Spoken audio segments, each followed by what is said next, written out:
There's something sinister on your street.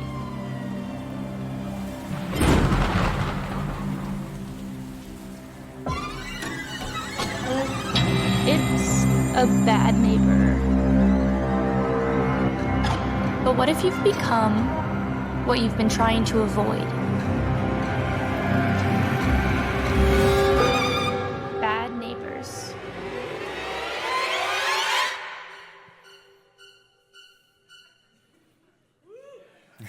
Welcome. For those of you that are new, we like to invite you in just by scaring the crap out of you right away. Just welcome. You're like, what is this? Is this a real church? I think so. I'm pretty sure. We're so glad to have you, especially if you're just checking things out today for the first time, or maybe it's been a long time since you've been to church and you're like, let's do it. Let's make this the year.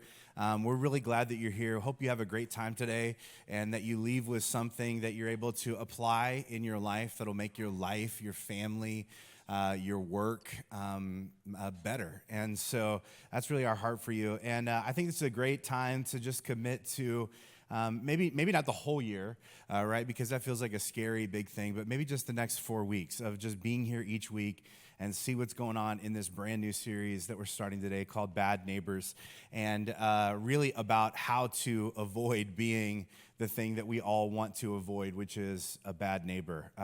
We all know bad neighbors, but we never think like, maybe I'm the bad neighbor. And that's what we're going to figure out during this series, how to avoid being that. So I want to encourage you to take some notes today, write down some things that stand out to you, that seem interesting to you, things that will spark a conversation, hopefully later today over lunch, maybe. And There's something sinister on your street.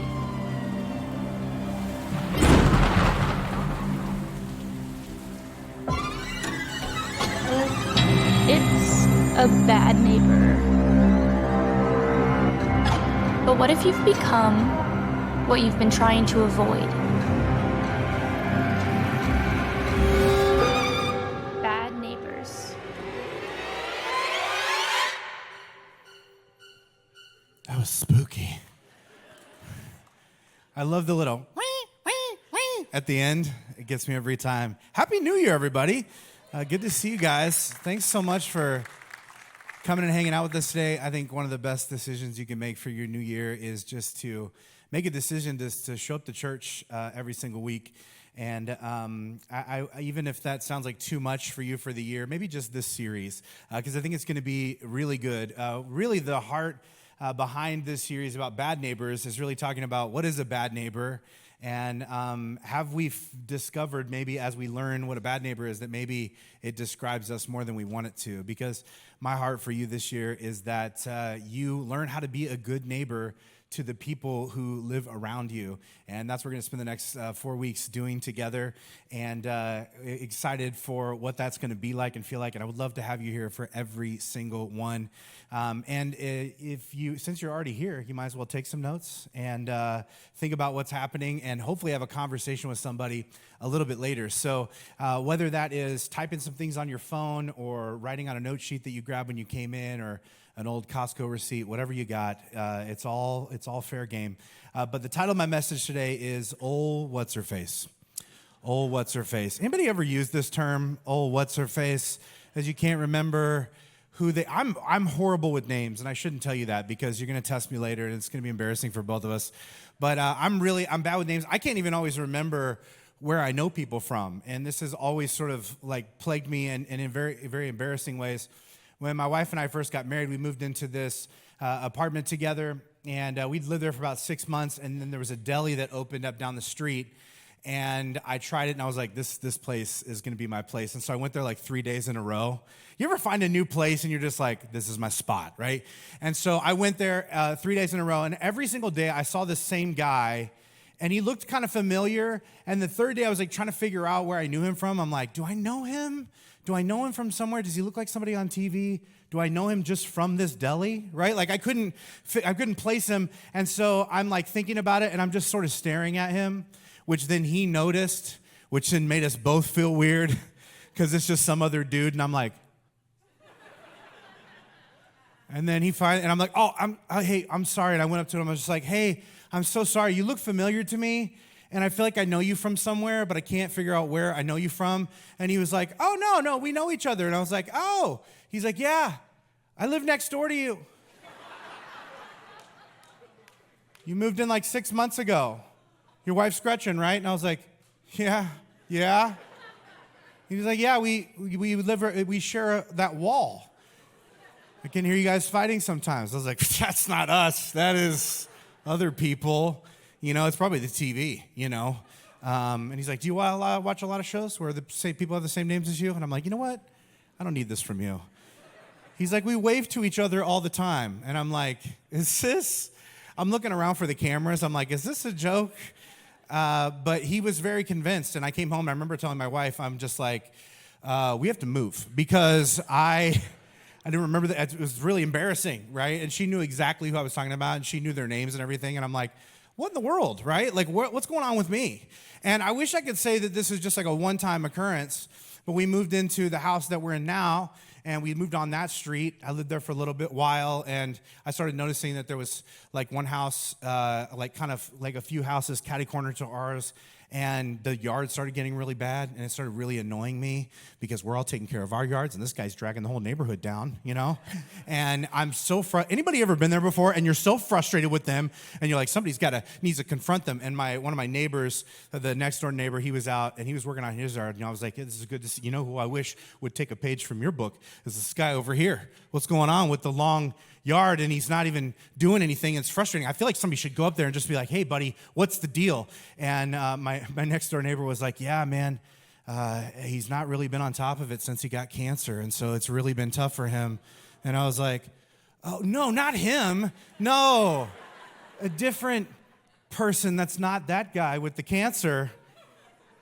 And I just felt so horrible. Did I cut his lawn myself? No, I should have done that. Now I'm just realizing that would have been a very kind Christian thing to do, but I didn't. And I felt, I didn't know his story. I didn't know anything about him.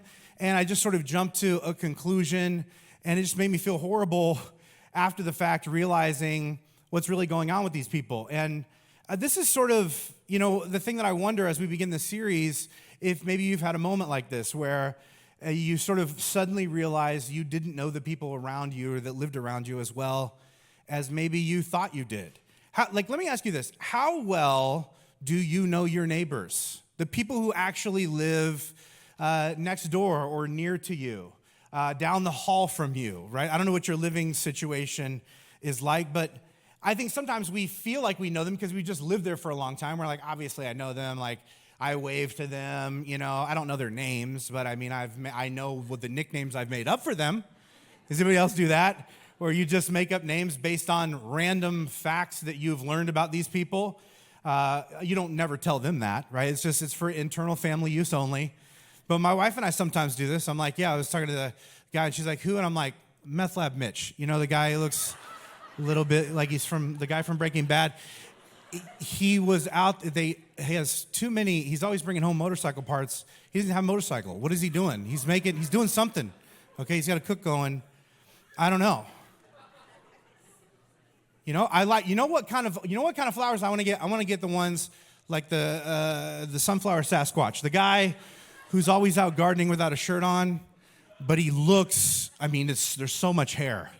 Sometimes I look over and I'm like, that's a nice sweater. I'm like, that's him. That's all him. You could braid it. It's weird, but he's good at gardening, and he just needs to just throw on a top. Just put a top on is all I'm asking for, Or the one lady who drives so fast, Cybertruck Sally, she got the new thing and she thinks it's indestructible, and she just zooms up the street, and somebody needs to call her out. Is her real name Sally? Probably not, but it feels like it fits with Cybertruck. Cybertruck Sally, I just like the way it rings, right? And I wonder, maybe you do this same sort of thing with the people on your block. Maybe you sort of give them names because you're not really sure what their name is. You don't really know too much about their story. In fact, we're going to start by just testing you, okay? When you came in, there was this little diagram that was on your chair, and if you can't find it, someone stole it, okay? Figure out where it is. Maybe you're sitting on it. And this is how this works, okay? You can grab a pen in the seat back in front of you. If you're on the front row, just steal somebody's eyeliner, pencil, something. And here's how it works. The red box represents you, right? That's why it says you in it, that we're trying to be very helpful. And all the other gray boxes around it represent the people who live next door to you, your neighbors. And so here's what I want you to do, is just take just a few moments here to see if you can answer these three pieces of information for these people, right? A, B, and C. And A is their first and last names of the people who live there, right? B, a little bit further, their jobs, hobbies, and interests, so kind of surface level stuff. And then C, their goals, fears, and beliefs. Just take a few moments, just see a pop quiz, okay? Just see how good you could do. We'll give you some thinking music. Just have at it.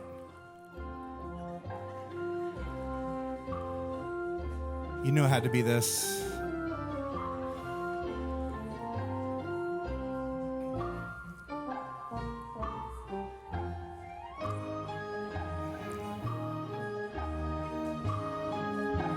Okay, I'm going to stop you right there. Because here's the thing. There's a lot of people just staring at me. And it's not because you don't have the paper. It's because you're just like, dude, I don't know, man. I'll be honest, I'm not even sure I know the names of the people who live in my house. I don't know. Definitely don't know their dreams. I mean, I don't know, right? Maybe the one next door. How many of you just be honest, you're uncomfortable with how little you know about any of the people that live in these boxes here, right? A few of you and a lot of liars, and that's fine. Biz will give you a chance to just give your life to the Lord later. Be honest.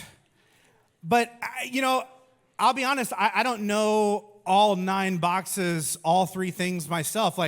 If you're like me, when you realize that, you start making up excuses as to why that's okay. Like, obviously, I'm not home all the time, okay? I have like a real life, right? And so I'm not going to know all of it. I don't have time, okay? Some of these people were weird. We'll just admit that that's the reason for some of them, I don't want them to feel awkward, I'm trying to do them a favor, okay? Some of them are loud, right? And so I just don't want to get into the thing. Here's the thing. I have driven by some of these houses and waved at them and they kind of looked at me weird. And so I feel like they don't want to talk. I feel like the look was just like, if you come over here, I'll kill your family. That's the look they gave me. And I've seen a lot of Dateline. I know the look when I see the look. And so I'm just like, I can't, that's why I don't know, right? But here's the reality. If you did not do good on this, the truth of the matter is most people don't. In fact, there was a nationwide research study where people were presented just on the street with this map. And of all of the people who were asked and given unlimited time just to stand there and fill it out, only 2% of people that were given this paper knew the answer to A, just the names of the people who lived in the 9 houses around them, let alone all of the other stuff that we're asking you to know. And so you are in the majority. If you really don't know the people who live around you that well, you're like most people. And I think this should bring up a question for us. Should that bother us? Is that something that we should feel bad about, right? I mean, is it okay for us to not really know these people? Should we know them? Is it really that big of a deal? And I think the reason why we ought to wrestle with this question is people who are, trying, as imperfect as we are, to lean into and follow the example of Jesus, is that Jesus seemed to think that knowing your neighbors was a really big deal. In fact, there's a moment in which he's asked to sort of summarize what is most important, what is life about? What does life trying to live God's way look like? And he summarizes the entirety of the Old Testament in this particular way. This is found in Luke chapter 10, verse 25. It says, an expert in religious law asked Jesus, what should I do to inherit eternal life? And Jesus replied, what does the law of Moses say? And the man answered, you must love the Lord your God with all your heart, soul, strength, and mind, and love your neighbor as yourself. Right, Jesus told him, do this and you will live. It sounds like, when you read this, it sounds like the guy is asking, at least on the surface, what do I need to do to get into heaven when I die? And Jesus answered, do this and you will live. Which sounds like, wait, did you even hear what I asked? As it feels like you're just kind of saying whatever you want to. And this is typical Jesus, right? If you read through the Gospels, you'll notice Jesus very rarely answers a question directly. This guy is asking a question about later, and Jesus is like, how about we talk about right now? And the guy is just like, okay, that's not really what I was getting at, but that's fine. And Jesus, instead of answering the question, asked this guy if he wants to attempt answering his own question. And the guy is like, okay. And so he quotes two passages from the Law of Moses. We know these as the first 5 books of the Old Testament. And he summarizes, he gives these two answers, these two verses that he pairs together, which as a part of their tradition were often paired together. And he says, you got to love God, you got to love people, specifically your neighbors. And Jesus is like, that sounds great. Why don't you just do that? And that's sort of the end of this part of the exchange. And it sounds kind of crazy, right?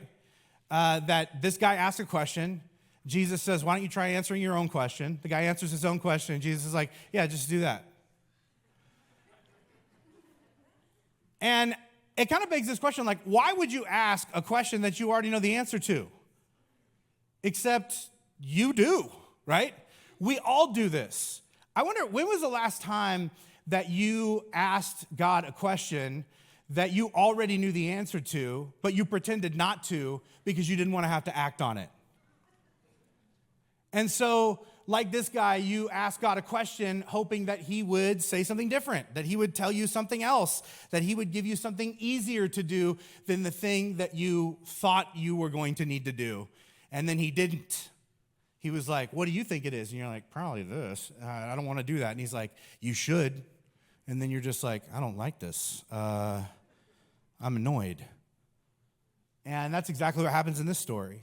The very next verse, it says, the man wanted to justify his actions. And that word justify means to attempt to prove that what you're already doing is right. And we are masters of this, right? Like we'll try and like say like, what do you need me to do? Well, I feel like I'm kind of already doing that. We try and justify what we're already doing because we don't want to have to do anything different. Maybe like me, you're in the stage of life where, you get told that you need to make certain changes to your life or to your health. You go to the doctor and they're like, listen, you need to exercise, and you're like, I kind of feel like I already do,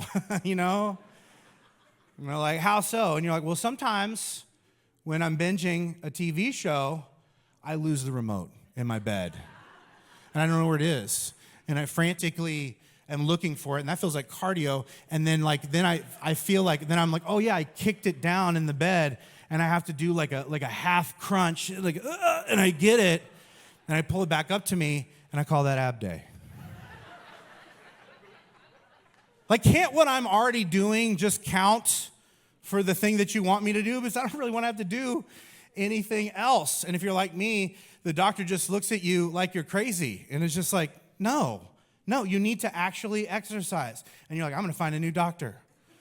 And your doctor is like, I'm not a doctor, I'm your wife. I'm just telling you, you need to get your blood pressure down. And you're like, why are you wearing that white coat? There's a lot of questions. And I think we find ourselves in this space a lot. And so this guy trying to justify that he's already doing the thing that he is supposed to do, even though he knows he's kind of not doing it, he asked this question. He asked Jesus, who is my neighbor? And here's what's interesting about this. He doesn't really want to know. He doesn't really want to know the answer, because inside of this story, in this context, asking who is my neighbor is just a roundabout way of saying, like, who isn't my neighbor? Who doesn't count? Who don't I have to love? What are the exceptions? Where are the loopholes? If I can figure out what your definition is, then I can figure out like what I don't have to do, because I don't really want to have to do anything else. And so Jesus answers this second question by telling a story, because again, Jesus is not going to just answer your question straight away.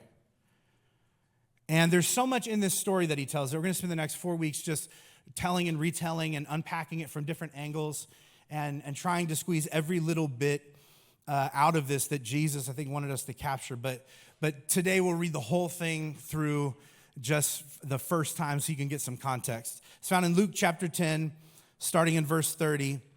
And Jesus is talking, he says this, a Jewish man was traveling and was attacked by bandits. They stripped him, beat him, and left him for dead. By chance, a priest came along, but when he saw the man lying there, he crossed to the other side and passed him by. Later, a temple assistant walked over and looked at him, but he also passed by on the other side. Then, a despised Samaritan came along, and when he saw the man, he felt compassion for him. Going over to him, the Samaritan soothed his wounds with oil and wine and bandaged them. Then he put the man on his own donkey and took him to an inn where he took care of him. The next day, he handed the innkeeper 2 silver coins, telling him, take care of this man, and if the bill runs higher than this, I'll pay you the next time I'm here. Now, which of these would you say was a neighbor to the man who was attacked? And the man asking the question replied, the one who showed him mercy. And then Jesus said, yes, now go and do the same. So let me summarize all of this at the beginning by just saying that essentially what Jesus is trying to get across here, the bottom line is essentially whoever you don't want to be neighborly to is exactly who you ought to be neighborly to. Because when it comes to love, Jesus is ever expanding the expectations to be bigger, bolder, and more inclusive. And for ancient Jews, the people that they most wanted to exclude were the Samaritans. They couldn't stand these people. They didn't think, talk, act, or believe the same as they did. And so both groups sort of avoided each other at all costs, which wasn't really hard to do because they didn't live next door to each other. They didn't shop together. They didn't work together. They didn't eat near each other. And so Jesus tells them, the people in his context, to love those furthest from them because that's who they didn't want to love. But I think for a lot of us, that's exactly who we would prefer to love. Those people that are furthest from us. Like we have no problem doing something for someone far away that we may never meet. And then justifying that we are really loving people. Like, man, I do a lot. I sponsor a kid in an African village, okay? I own 2 pairs of Tom shoes. Not 1, 2. That alarm is me ordering a 3rd pair. I'm on top of it. Okay, I've given to Above and Beyond, like thrice, okay? And that money's helping hurricane people and all kinds of stuff. Angel Tree, remember when we did that? I took a tag, and after only 3 or 4 reminders from Gretchen, I brought that gift, okay? There are all kinds of trees that got angeled, and guess what? I was the one wearing the wings. Toys for Tots, you ever heard of that? I have, okay? I have done so much. There are so many tots that have toys because of me. One time, I actually sold tater tots in order to get money to buy toys for tots. And the toy I bought my tot was a Mr. Potato Head, who at one point in time used to be a tot.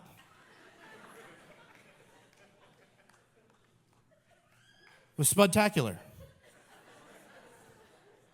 I kind of feel like, when it comes to what this story is about, I'm doing great. You know what I mean? I'm pretty proud of myself. I feel like Jesus would be too, because if Jesus wants us to love people far away from us, I am nailing it, okay? And in this story that's being told here, the Samaritan is the one who lives the farthest away and is most unlike the person that's in need. But he is the one who steps in and becomes the hero of the story Jesus is telling.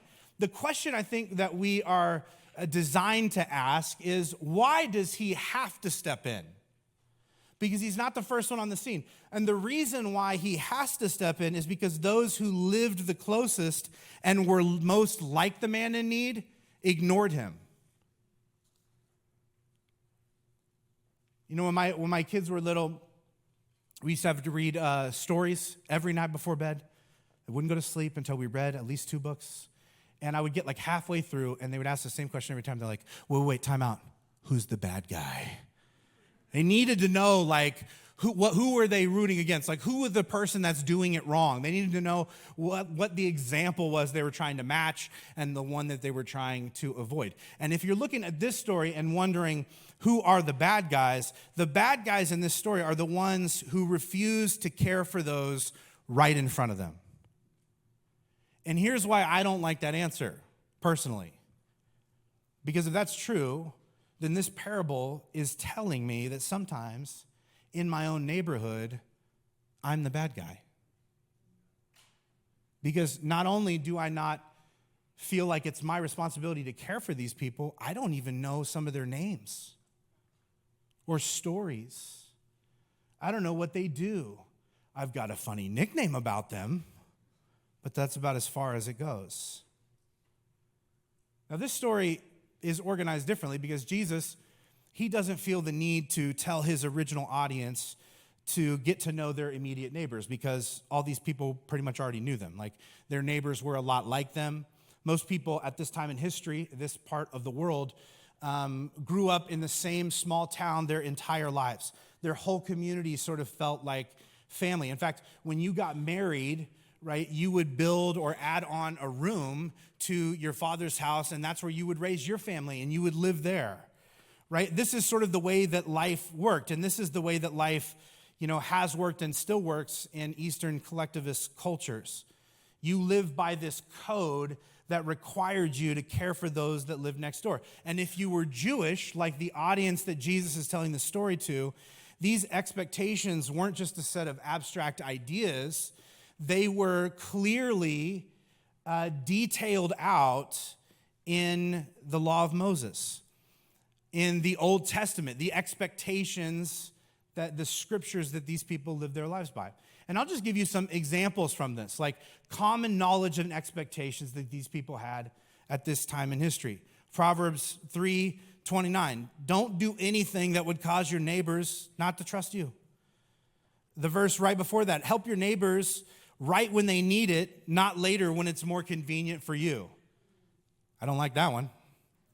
Exodus 20, verse 17, don't envy your neighbor's stuff. Leviticus 19, verse 16, stick up for your neighbors and come to their defense. Exodus 20:16, don't lie or gossip about your neighbors. Leviticus 19:18, don't seek revenge or hold a grudge against your neighbors. Deuteronomy 22, verse 8, build a railing around your porch so your neighbors won't fall off and die. That's one of my favorites. Are some of you thinking like me, so specific, right? Very and to us, this seems random. It seems like this is so weird. But the information or the common knowledge that the people who received this rule had that maybe we don't is the understanding was, obviously, you're going to be having your neighbors over your house all the time. And they're going to be there for so long and so late that it's going to get dark. And they're going to be stumbling around on your porch. And so you need to care for your neighbors by, in advance, building some sort of a railing around your porch so that nobody falls off and gets hurt. Because anybody who takes God seriously, obviously, would have their neighbors over frequently. And we don't think the same way today. So this rule just seems absurd to us. But this rule isn't about the railing. It's about caring for the people. It's about actually caring about those who live right next door. You see, in Jesus' culture, I would say that it was probably easier to love your direct neighbors, but not your distant neighbors. But in our culture, it's the opposite, right? It's easier to love our distant neighbors than our direct neighbors. So for Jesus' audience, he expands the definition of neighbor to move beyond the people who live immediately around them. But a lot of us, we don't really need God to grow the definition of neighbor. We need him to shrink it because we have a hard enough time with the very first step. For most of us, we don't mind occasionally sacrificing for those far from us. Just don't ask us to consistently sacrifice for those close to us. I'll send money halfway around the world, but don't ask me to walk across the street and get to know those people and hear that old man's stories, because he talks forever. And then it's going to feel unsafe to go to my mailbox ever again. He's just going to wait for me. I don't want to do that. No thanks, Jesus. And yet this is what God is inviting us into. First and foremost, before we can take the second step around the world, we have to take the first step to just walk next door. I read this book a little while back. that had all these stories of pastors who really wanted to engage with their communities and serve their communities and make the cities where they lived in better. And there was one pastor, sort of a pastor, who went to the mayor of his city and was just like, hey, what can our church do to actually help make this community better? And what this mayor said, I think, is so fascinating. He said this: honestly, if people would just be better neighbors, we wouldn't need more government programs and staff to address problems. Great cities are great neighborhoods, and great neighborhoods are made of great neighbors. From the city's perspective, though, there isn't a noticeable difference between how Christians and non-Christians neighbor in our city. Does it make you uncomfortable to hear that? It should. Because if our aim is to follow the words and the way of Jesus, and Jesus believed that what ought to define his followers is that they love their neighbors well, but our actual neighbors experience us as just as closed off, uninterested, and indifferent to them as our non-Christian neighbors, that's a problem. And this is not about like not caring about people far away. I think you should. I think we're called to do that as well. We're a church who believes in outreach and missions and loving people who look nothing like you and live halfway around the world. And I'm glad you have a cause that you really care about, that you support. But that is not an excuse to go on hating your dad, refusing to talk to your brother, to be unwilling to get to know those who live next door. You know, I love that you're just like, you know what? I'm going to drive this electric car because I want to leave a better environment and a future for my grandkids. And I think that's noble, but it doesn't excuse you from serving in kids ministry in the here and now to help their generation with what they're struggling with in the present. I love that you bought toys to send to refugees. I think you should do that. I think that's a great, noble use of your money, but that doesn't excuse you from getting to know and care for the kids who leave their toys out front up the block in the house with the dirt yard. In Jesus' mind, these are the first steps. And I think we live in this culture where we love to dream big and we love to talk about like, I'm going to change the world. And we love everyone. But I think if we are not careful, claiming that we love everyone can just become an excuse not to love a specific someone. Because we're like, I do that way over there. That excuses me from having to do this here. And if the specific someone that you feel excused from having to get involved with and care about and be a part of their life, if that person is someone who lives right next door, that's a problem. I think we all want to believe that we are good neighbors, right? Nobody wants to see themselves and think like, I'm probably not a great neighbor. But the truth of the matter is, it is difficult to love a neighbor that you've never bothered to notice. That's where it begins. And we are a culture that sort of drives up our street, pulls in our garage, puts the door down, gets out, and lives our own lives. This is not what we're called to. And I know you notice some stuff, right? You notice like the weird, quirky things, right? Like you know that guy looks like Walter White, right? You know that, the lady with the cyber, like you get all that sort of stuff. But does that mean just because you know a few little tidbits that you actually are loving your neighbors the way Jesus would if he lived where you do? Or are these just like little factoids that you happen to know about people that you try and leverage to justify that you are doing something that you know you're not? I mean, are you really that different from the guy in the story? That Jesus is like, you know what you need to do. And you're like, aren't I already doing it?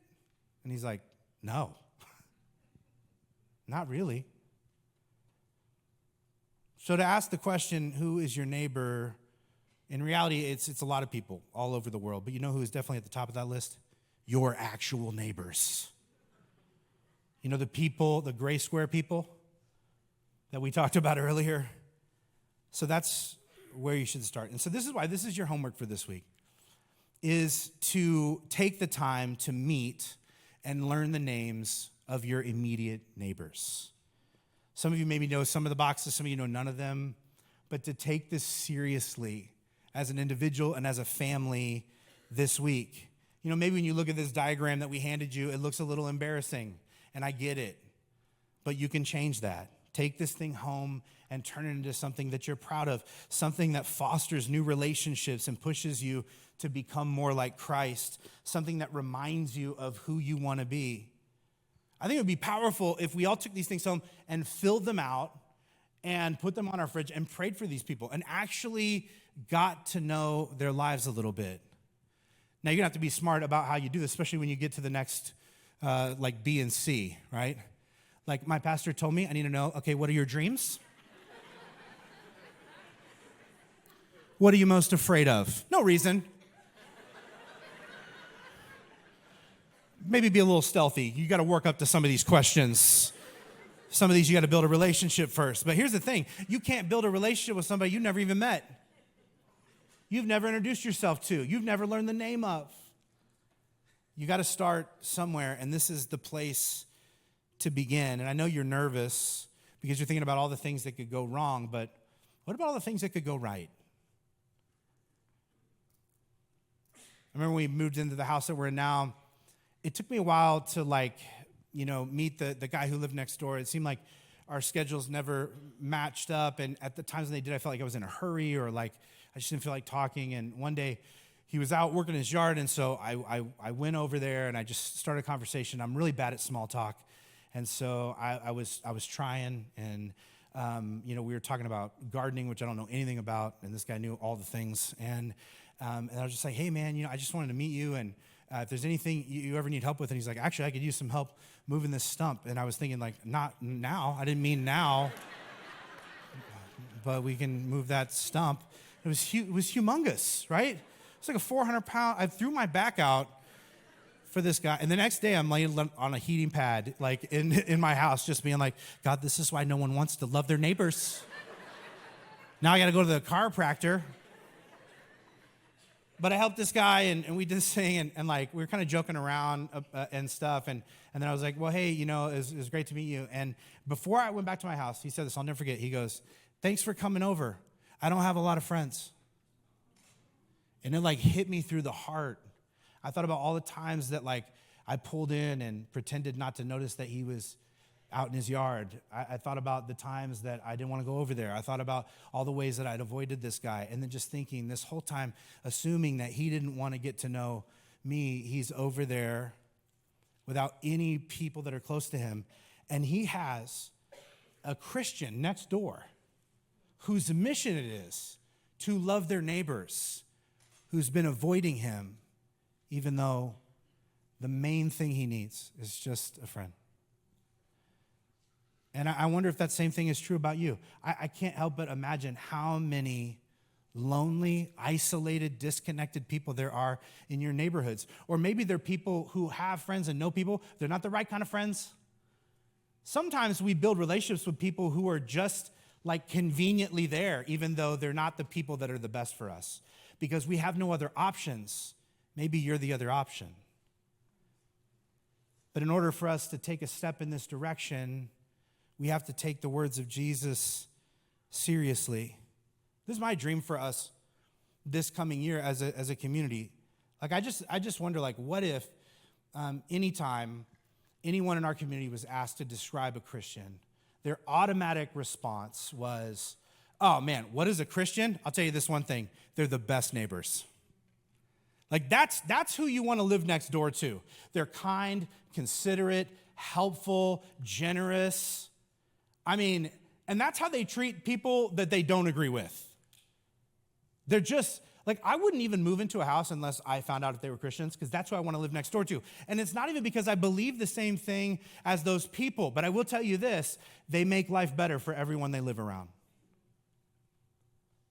I think this is Jesus' dream for his church, for people who claim to follow him, is that we demonstrate his love for humanity by being the neighbors we were created to be.